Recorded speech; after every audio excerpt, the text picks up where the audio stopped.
Donc là, on est en train de retirer des carottes du moule. C'est un moule qui a pris pendant un petit moment parce qu'on fait des carreaux qui sont très épais en fait.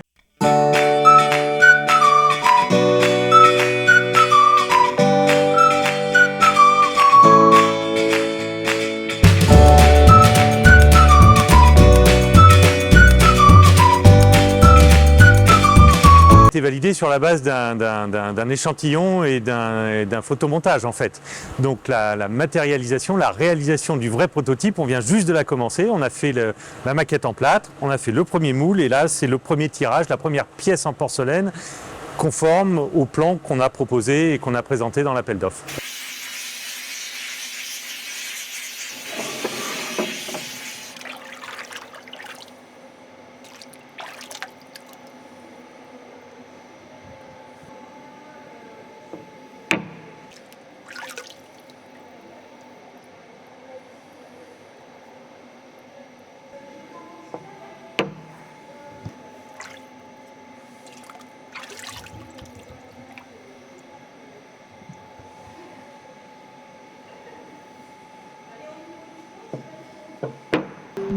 Ensuite,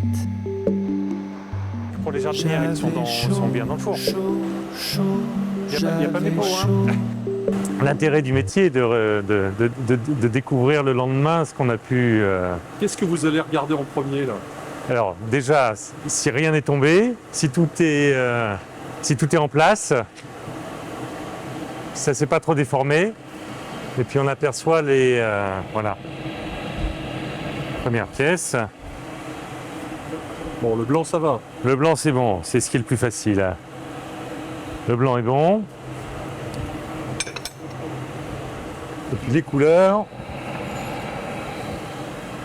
Le céladon. Ça va? Un petit doute? Ça c'est bien. Alors on voit un peu moins le relief que je n'espérais, mais à ajuster peut-être.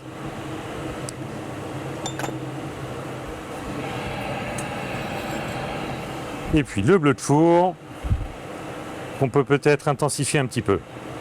On va régler en fait le temps d'émaillage, le rythme d'émaillage en fonction du relief en fait, puisque d'habitude on émaille des pièces qui sont lisses et donc on est calé sur une surface qui est régulière et là comme il y a un petit peu de relief, il faut adapter un petit peu pour être sûr d'avoir la bonne intensité. On peut se permettre combien d'allers-retours avant de se dire là faut vraiment y aller? Ah ben, autant que nécessaire pour être parfait, c'est l'objectif de ce type de projet, c'est de faire des pièces d'exception. Donc on ne s'interdit pas de faire un nombre d'échantillons nécessaires pour arriver à ce qu'on recherche, à l'effet qu'on recherche.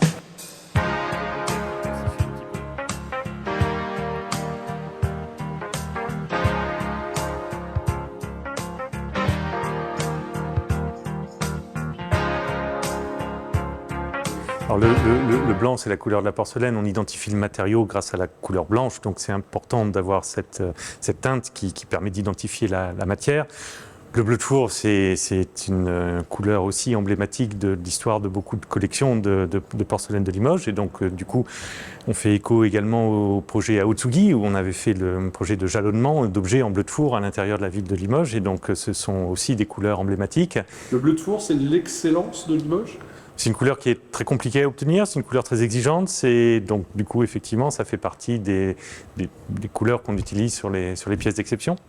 Et le céladon, pourquoi? Et le céladon, c'est la couleur verte. On évoque peut-être aussi les céramiques chinoises avec cette couleur. Et puis, comme il est lié à un support, on reprend les veines du bois. Je pense qu'il y a une dimension peut-être indirectement environnementale où on veut montrer que, en fait, la céramique, c'est aussi un matériau vivant et on peut l'intégrer dans l'espace urbain.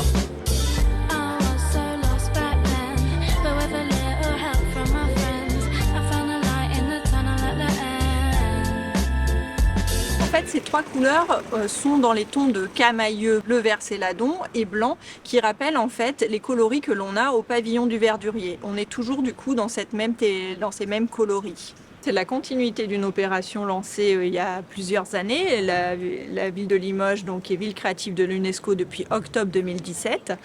Donc on a eu des installations en fait de bancs en porcelaine, d'éléments en bleu de four qui reprennent tout ce tracé. Et là en fait on continue toujours la même démarche avec l'incrustation donc d'éléments en porcelaine sur les jardinières donc qui sont en plein sur le tracé du jalonnement céramique.